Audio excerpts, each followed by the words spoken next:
Israël se met au vert. Selon le gouvernement, les énergies renouvelables vont représenter 10% de la consommation d'électricité en 2020.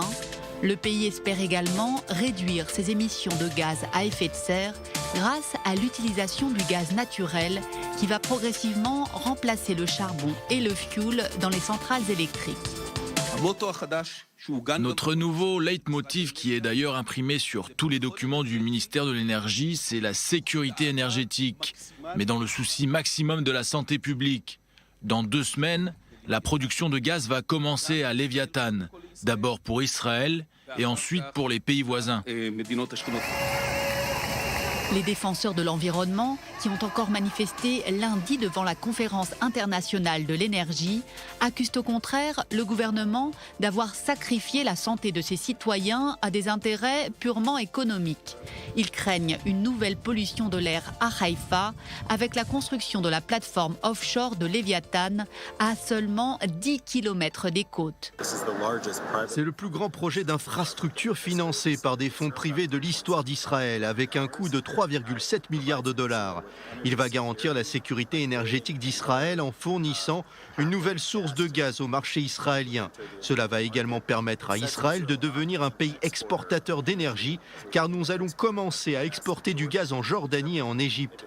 Enfin, cela va améliorer la qualité de l'environnement avec la baisse de la consommation du charbon et permettre le développement de toute une nouvelle industrie en Israël.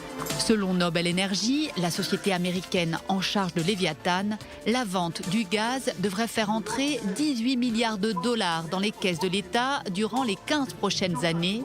Israël a déjà signé des contrats avec la Jordanie et l'Égypte, mais vise aussi à moyen terme le marché européen. Ce potentiel change complètement la manière dont Israël est perçu dans la région.